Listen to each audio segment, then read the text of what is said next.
Good morning, dear aspirant. To start with today's news, carbon farming. So this comes under GS3 agriculture. So carbon is found in all living organisms and it is fundamental to life on earth and plays a very important role including photosynthesis and respiration. So for prelims, we need to study about carbon farming, also known as carbon sequestration, which is a system of agricultural management that helps the land to store more carbon and reduce the amount of greenhouse gases. It involves practices that are known to improve the rate at which CO2 is removed from the atmosphere and converted to plant material and soil organic matter.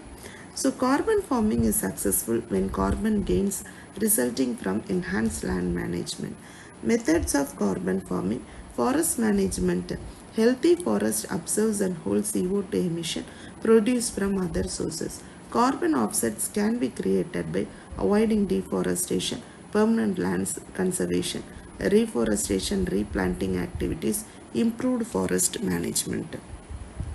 Grassland conventions, it includes maintaining native plant life through permanent land conservation and avoiding conversion of the grassland for commercial development. So mixed farming is raising livestock and crop together. So cover crop, that is a crops planted to cover the soil rather than being any purpose of being harvested.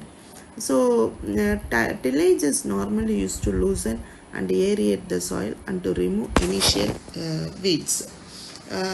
However, tillage increases carbon mineralization. Wetland can also be restored because wetland is an important natural carbon sink or carbon pool. It conserves almost 14.5% of the soil carbon found in the world. Magnetic resonance imaging, MRI. So this comes under GS3 Science and Tech. For those trying to look inside the human body without surgery, MRI is an indispensable tool. So Paul Lauterbur and Peter Mansfield refined them to pave the way for their commercial use. For this effort, they were awarded the Nobel Prize in Medicine in 2003. So MRI is used to obtain images of soft tissues within the body.